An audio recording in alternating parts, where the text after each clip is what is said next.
Hey guys, welcome back to C8 Dreams YouTube channel. So this is me, Soumya Agarwal, back with another chapter, that is your chapter number 10, Company Audit. Before this lecture, I have uploaded lecture number 1 in Hindi of this company audit only. So those who want to watch the video in Hindi can go to that lecture.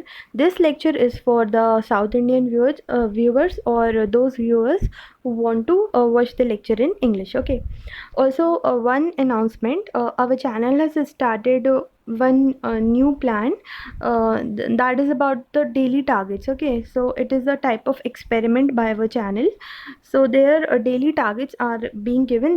That is for group 1 students, but those who are appearing for group 2 can follow those daily targets according to their content. Okay, like for example, if the teacher has given chapter number 1 of accounts, so what you can do is you can do your chapter number 1 of advanced accounts. So likewise you can do it if you're not able to understand that how to study in these days. Okay, and if you are feeling like that your preparation is not up to the mark, so you must not waste your time and you should start your preparations with that daily targets. So the video is in Hindi, and the English version of that video, that audio clip, is on the Telegram channel. So the South Indian viewers, you can go and join the Telegram channel to get the English version of the your daily targets that is explained in the video. Okay, so without wasting much of your time, let's get started with the company audit. So in the company audit, this this your audit is totally based on our Companies Act 2013. Okay, you must have studied company law. Now we are discussing about company audit. So this is about how you are going to do audit of a company. So what all rules, what all laws you have to follow, we are going to study in this chapter. So we are going to cover these many sections. So let's get started with section number 1, that is your section number 141. Okay, so section number 1, that is your section number 141, that talks about eligibility, qualifications and disqualifications of an auditor. Now, why is this section number 141? What is the importance of this section? So before becoming an auditor, first the person should be eligible to become an auditor. Okay, so that is why you have to remember the section numbers also. Okay, because this is company audit, so you should write section numbers also and section names also. But in case you are getting confused that whether it is section number 141 or section number 142, then you should not write section numbers, you should not write incorrect section numbers. But if you feel that you're confident, if you feel that you are able to remember the section numbers, then you must remember the section numbers. Okay, but please do not write, this is a disclaimer, please do not write incorrect section numbers, because your whole answer will be cut if you will write wrong section numbers. Okay, so I'm telling you the trick to remember the section numbers. So first section is your section number 141. Now why is it 141? This is because before doing anything, you should be eligible for it. Like suppose, let's take an example of right to vote. So who is eligible to vote? The people, either a male, either a female, who has crossed the limit of 18 years or above. So he or she is eligible to vote, right? But before that eligibility criteria, is a 15-year boy or a 15-year-old girl eligible to vote? No. So for the voting, one person should have crossed the age limit of 18 years. So in the same way, there is a specific eligibility criteria for becoming an auditor of a company. So that is why the first thing that should come into our mind before doing anything is, are we eligible for it? So that is why section number 141 is your eligibility. Okay, eligibility, qualifications and disqualifications. Now there are several people, there is crores of population in India, but do all the people who are eligible to vote go to vote? Do they exercise their right? No, there are some cases who may face some health issues, so that is why they are not able to vote, or there are a number of reasons because of which most of the people, or I should not use most of the people, but many of the people do not or are not able to exercise their right to vote.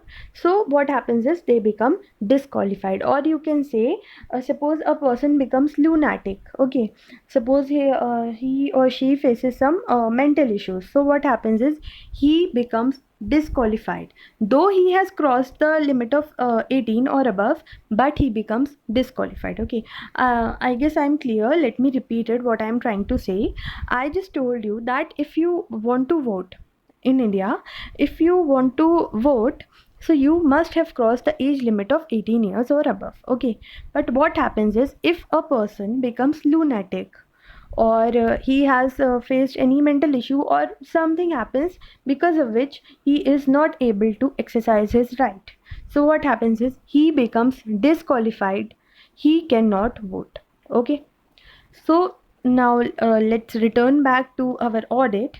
Here we are going to discuss about eligibility, qualifications and disqualifications. Eligible means what all qualifications, what all requirements should a person follow to become a company auditor. Okay, like you can say that those who after becoming a CA, if you're doing a job, you cannot open your you cannot involve into practice. Okay, you can do either your job, or means you can do a job in a company, or you can open your firm and do practice in it. Okay, so these both cannot be done simultaneously, so that is why there is a specific eligibility criteria, that what is the criteria you have to follow if you want to come into practice after becoming a chartered accountant, right?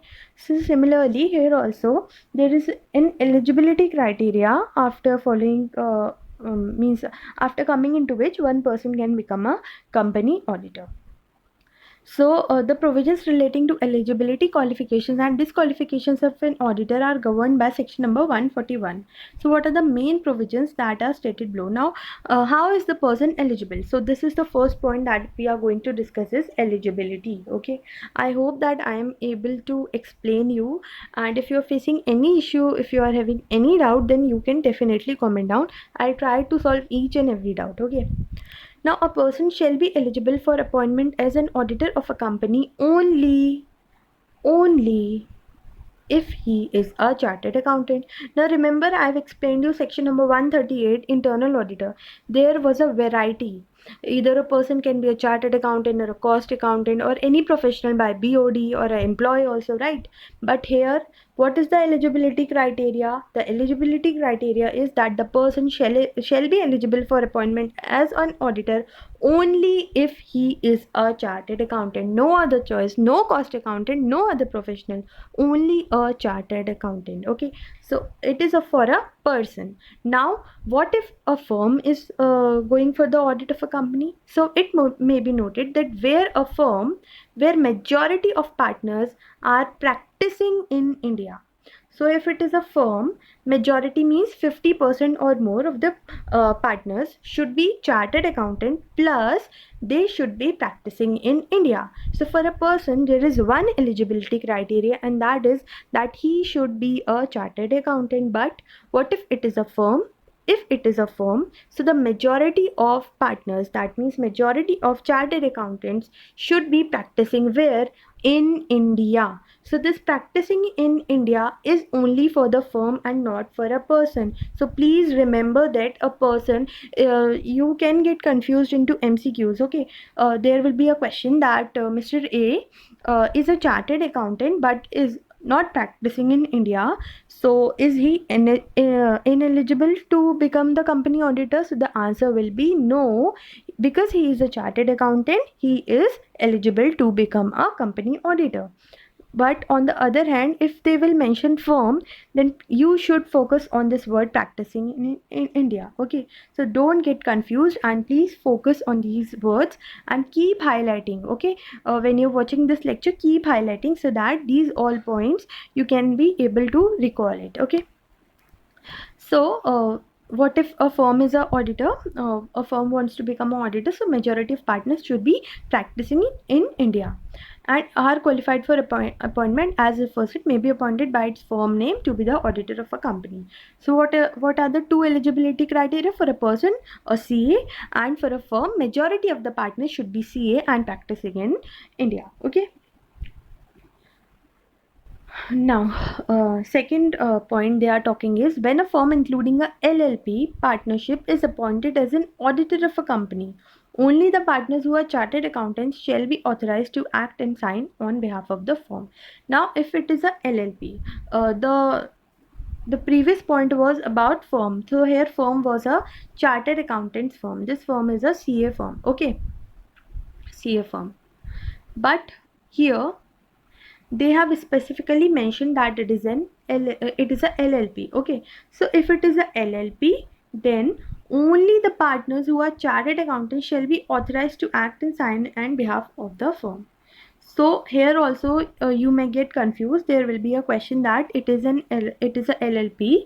Okay, it is a LLP who is appointed as an auditor, and can all the partners sign and act on behalf of the LLP? So the answer will be no. Only the partners who are chartered accountants shall be authorized to act and sign on behalf of the firm. So here there is one specification only the CA, only the partners who are CA can act and sign on behalf of the LLP. Okay. Now under subsection 3 of section number 141 along with rule 10, the following persons shall not be eligible for appointment as an auditor of a company. Now these are the people who are not eligible. That means they are disqualified. They are disqualified. They cannot be appointed as an auditor of a company. Okay.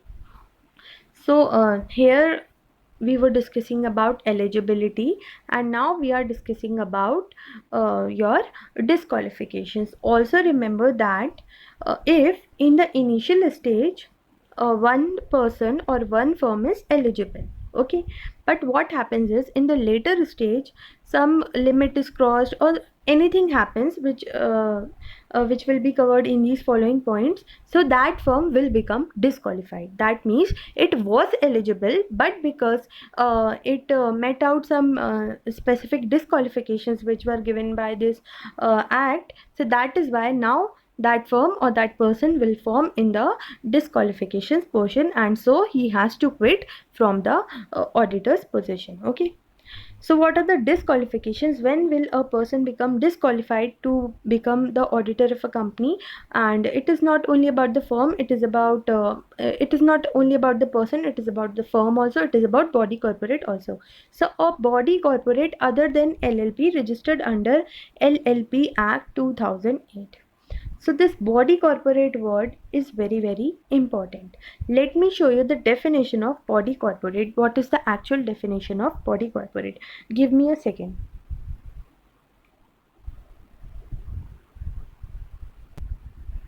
So here is the definition of body corporate, and I have copied this definition from Google. Okay. So this is body corporate broadly means a corporate entity which has a legal existence. Now what is corporate entity?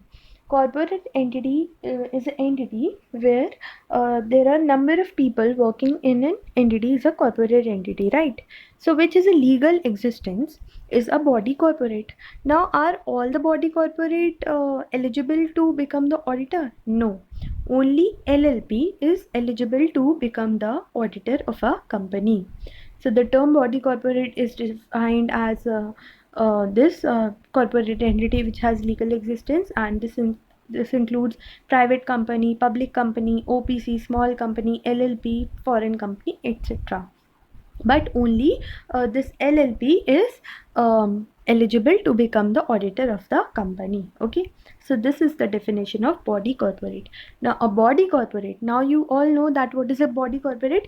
Every company, private company, public company, every company comes under body corporate, but only LLP can become the auditor of a company. Okay, company A can also not become the auditor of company B. Okay, so please keep this in mind. body corporate other than a LLP registered under the LLP Act. So every body corporate is disqualified. That means it cannot fall into the eligibility criteria other than LLP. LLP can fall into the eligibility criteria, but any other body corporate cannot fall into the eligibility criteria. That means it is completely disqualified to become the auditor of a company. Second disqualification is an officer or employee of a company. Now, suppose it is company A, so the officer or the employee, suppose I am working in company A and I only become the auditor of a company. So will I give any wrong report, or will I degrade the position of my company? Will I show anything which can degrade the position of my company? No, never.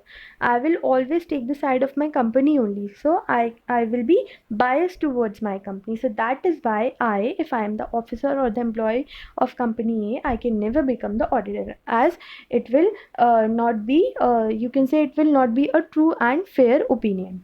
Okay, so that is why, to have a true and fair opinion, to have a reasonable assurance, an outsider should be the auditor. So that is why an officer or employee that is working in the same company should never become the auditor of that company. The third disqualification is a person who is a partner or who is in the employment of an officer or employee of the company. Now suppose I am the officer of the company. Now any person who is working in my employment, who is working under me, so he will do whatever I will say, right?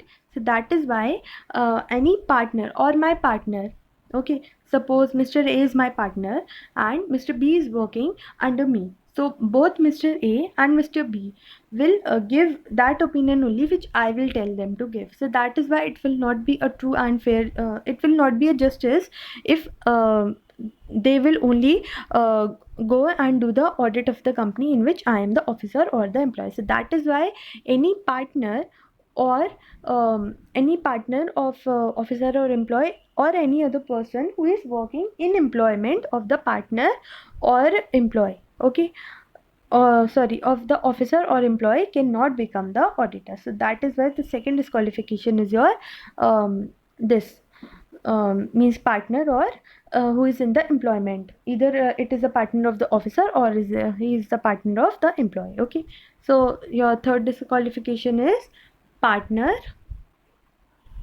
Wait, let me officer, and this is the employee of the company. So any partner or who is working in employment of an officer, or any partner of employee, or any officer who is working in employment of the employer. So these people should not become the auditor. These are disqualified to become the auditor of a company. Now your fourth disqualification is a person who or is relative or partner. Now a person who or is relative or a partner. So this is me, Soumya, and my relative or my partner. Now this is one of the most important disqualifications, so please focus. Okay, is holding any security of or interest in the company or its subsidiary or its holding or associate or subsidiary of such holding company. Now you all have studied the types of companies if you have cleared the group 1, or if you have studied the group 1. So it is a company. Now company may have one subsidiary, one holding, and one associate. And these holding companies may have various other subsidiaries as well, right? So a person who, so this is me, person Soumya, my relative or my partner is holding any security or any interest in the company. Okay, so the company was company A, and me or my relative or my partner, okay, he or she is holding any security or interest in the company, or the subsidiary of the company, or the holding of the company, or the associate of the company, or the subsidiary of my holding company. So this is my company, and so me or my relative or partner are holding any security or are holding interest in all of these or any of these companies. Okay, so it may be noted. So me or my relative or partner, if we are holding any security or interest in these companies, we will become disqualified to become the auditor of that company. Okay, but there is an exception only for the relative, not for the partner, not for the purpose. Sorry, not for the partner, not for the person. This exception is only for the relative, that the relative may hold security or interest in the company of face value not exceeding 1 lakh. So this is one of the most important line, I should say. Face value, not market value, and not exceeding rupees 1 lakh. Okay, rupees 1 lakh, and it is not market value, it is face value. We will discuss the examples, then you will be clear what I am trying to say.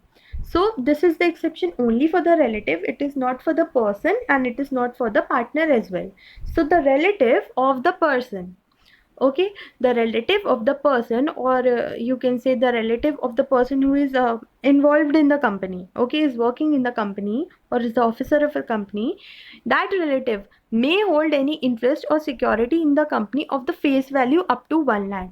So that means if the relative is holding up to face value not exceeding rupees 1 lakh, so that relative is still eligible, is still qualified to become the auditor of the company. But if eventually, initially he was eligible, but what happens is afterwards the interest, the amount of interest exceeds 1 lakh, so what will happen, that person will become disqualified to become the auditor of the company. Okay, so that relative, if he exceeds the face value of rupees 1 lakh in future, then he will become disqualified to become the auditor of that company. Okay, so this exception is only for relative, it is not for the partner, it is not for the person. Okay, it may also be noted that the condition of 1 lakh shall be, where relevant, be also be applicable in case of company not having share capital or other security. So that means that person can be associated, that relative can be associated to that company also which does not have any share capital. Okay,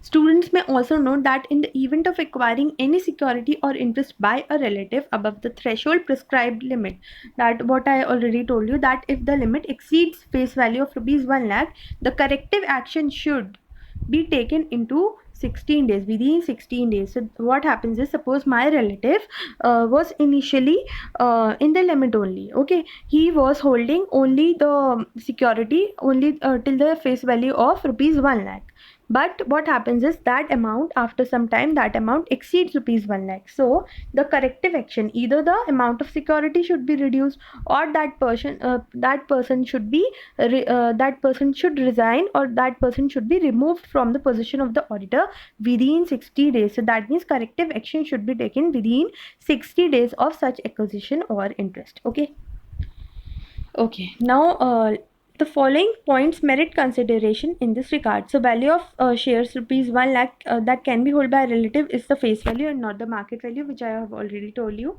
And the limit of 1 lakh would be applicable when the securities are held by the relative of an auditor, and when the where the securities are not held by the auditor himself or his partner. So this also I have already told you that it is only for the partner, it is not for the auditor. That means it is not for the person and it is not for the partner, it is only for relative. Sorry, I told you here partner, it is only for the relative, it is not for the auditor, it is not for his partner. Okay, in case of an auditor or his partner, securities of even a small value shall be a disqualification. So suppose I was a auditor of a company, I was an officer of a company.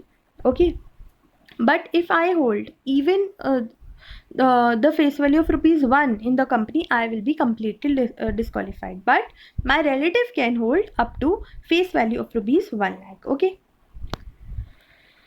Okay, now grace period of 60 days for corrective action shall apply only in respect of securities held by relatives. This would not apply to auditor or his partner. So what happens is, suppose on 2nd April 2018 I was the auditor of a company. Okay, now on 4th of April I hold a security of rupees say 1000 in that company. So on 4th April only I will become disqualified for that company. I will not be able to become the auditor of that company because I am holding the security. Okay, but on the other hand, if my relative was the auditor of that company, or sorry, if my relative was holding the face value up to rupees 1 lakh in that company on 2nd April, but what happens is on 4th April the value exceeds from rupees 1 lakh, so that for that relative the limit of 60 days will be applied. So that means he can means the corrective action should be taken till 1 June. Okay, till 1 June within 60 days, because your May is of 31 days, that is why it should be 1 June. Okay, so till 1 June either the that person should resign from the post of the auditor, or he should decrease the amount of the interest in the company. Okay, so this 60 days, this corrective action limit is only for the relative, and this exception is only for the relative. But if it is a person or the partner of that person, he would be immediately disqualified from the position of auditor if he is holding any security. Okay, now these are some examples, and this will really help you in understanding this concept more clearly. So Mr. A, a practicing chartered accountant, now this is Mr. A and he is a practicing chartered accountant. He is holding security. Either it is of a face value of 900, but is it a relative? No. So that is why this becomes disqualified. So whether Mr. A is qualified for appointment? No. An auditor is disqualified if he is holding any security. This limit is only for the relative. Okay, so in this way the questions will come in your exam. Mr. P is a practicing chartered accountant and Mr. Q is the relative of Mr. P. Now Mr. Q is holding the securities of face value of rupees 90,000. So whether Mr. P is qualified? Yes, because he's a relative and the limit of 1 lakh is for the relative. So this only they have given. Now see how you have to write the answers in your exam. First you have to write the provision. Then you have to write about the case. And then you have to write about the conclusion. Okay. So here also they have given in the same way, in the present case this and therefore this is the conclusion. Okay, so you have to divide the answer into 3 parts if it is a case study. First about the case, then the present case, and then the conclusion. In the same way you have to write the answers in your company law, and in the same way you have to write the answers here. You have to divide your answer into 3 parts: provision applicable, about the case, and conclusion. Okay. Third example is Messrs. B, C and Company is an audit firm having partners of Mr. B and Mr. C. Okay, so these are the two partners. And Mr. A, the relative of Mr. C. Mr. A, he is the relative of the partner of the firm. Okay, he is holding securities of MWF having a face value of rupees 1,01,000. So this becomes disqualified because the limit should not exceed 1 lakh. Okay, so in the instant case, Mrs. BC will be disqualified for appointment as auditor as it is holding which is exceeding the limit mentioned in the proviso. Okay. Now, example number 4. Messrs. RM and Company is an audit firm having partners CAR and CAM. So these are the two partners. The firm has been offered the appointment as an auditor of ENN Limited for the financial year 16-17. Now Mr. B is the relative of CAR. He is holding 5,000 shares face value of rupees 10 in ENN Limited having market value of rupees 1,50,000. So what you have to consider here? You have to consider, first point is relative, second point is face value, and third point is 1 lakh.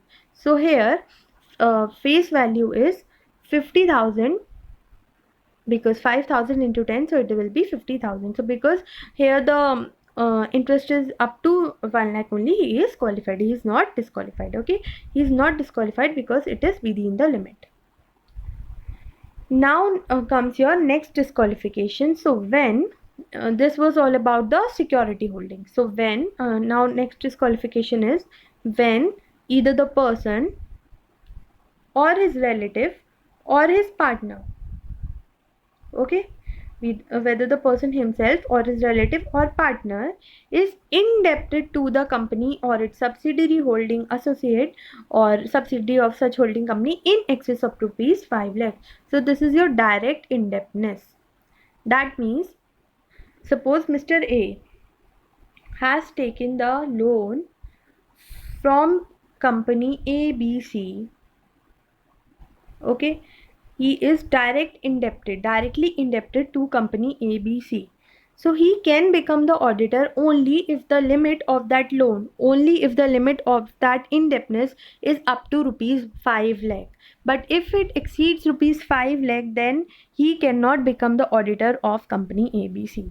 So if the direct indebtedness is up to rupees 5 lakh, he can become the auditor. But if it exceeds rupees 5 lakh, then he becomes disqualified. Okay, so you can write here direct indebtedness 5 lakh, and then comes your indirect indebtedness. What is your indirect indebtedness? That Mr. A is not directly indebted to company ABC, but Mr. A's girlfriend or Mr. A's crush is indebted to the company, and Mr. A comes. Wait, let me draw this so that it becomes interesting for you. This is company ABC. This is Mr. A. And this is Mr. A girlfriend, or you can say crush, Mrs. B. Sorry, Miss B. Okay, Miss B is the crush of Mr. A. Now to impress her, Miss B takes a loan from company ABC of rupees 90,000. Okay. Now to impress her, the company says, Miss B, okay, we have given you rupees 90,000, but will you be able to return them on time? So what happens is, to impress her, Mr. A enters. Yeah, she's a very good girl, and I am taking her guarantee she will definitely return. And in case she is not able to return, then I'll return your 90,000 rupees to you. So what happens is, though he has not taken any loan, though he is not indebted to company ABC, but on part of Miss B, he becomes indirectly indebted. He becomes indirectly indebted to company ABC. So, if Mr. A is indirectly indebted to company ABC, uh, but this is also till the limit of rupees 1 lakh. Okay, so if Mr. A is indirectly indebted to company ABC and the amount of that indebtedness is up to rupees 1 lakh, Mr. A can become the auditor of the company ABC. But if the amount of indirect indebtedness exceeds 1 lakh, then he will become disqualified to become the auditor of company ABC. Okay, so this is your disqualifications, and I have discussed the 4 disqualifications. I will discuss the 5th disqualification from the next video, and in the Hindi video also I have explained only till here. So this is you can say a trial video, because I have never taught you company law. So that is why I'm experimenting with company audit for the first time. So those who have watched till here, please do comment. Okay, you all have to comment if you have reached till here. Please do comment and let me know that at least I should know that what is the feedback of whatever hard work I'm doing. And if you are really getting benefited, I will continue with this. Okay, so please do comment, do share your feedback, and if you have any doubts, you can definitely comment down. I'm always there to help you all. So ending this video here, and thank you so much.